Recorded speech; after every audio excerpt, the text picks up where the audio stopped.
Can we talk about DEI for a minute? Let's just say it plainly.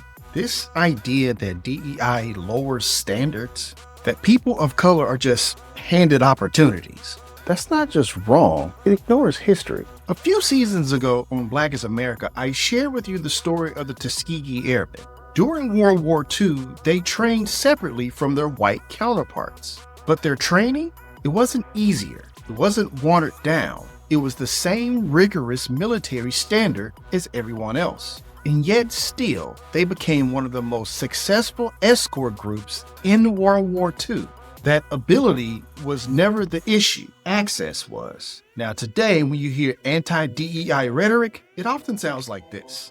To remove the social justice, politically correct, and toxic ideological garbage that had infected our department. No more identity months, DEI offices, dudes in dresses. We are done with that shit. But what DEI actually does is address that qualified people have been overlooked for a very long time. Now listen, if you see my black in the cockpit of a plane, you should definitely get off, because I don't have that training. But the countless other pilots that have done that training, they don't have some watered down standard. They do exactly as everybody else, just like the Tuskegee Airmen. Because DEI isn't about giving someone something they did not earn. It's about making sure the door is actually open for people who actually do meet the standard that was set.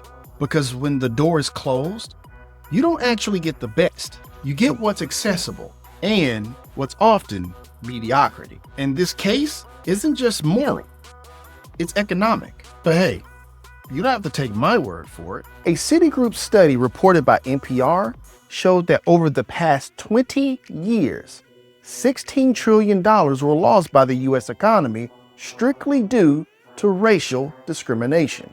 That's lost innovation, lost productivity, loss of growth. Exclusion is what cost America. We've already seen what happens when those doors open and people who are qualified are no longer excluded from an opportunity. Because just like the Tuskegee Airmen, they didn't lower the standard. They always proved that they met it. Because DEI doesn't create unqualified people. It reveals qualified people were ignored. And when you do that, you don't weaken a system, you make it better. And to believe anything else is not only un-American, it makes you sound goofy as f***.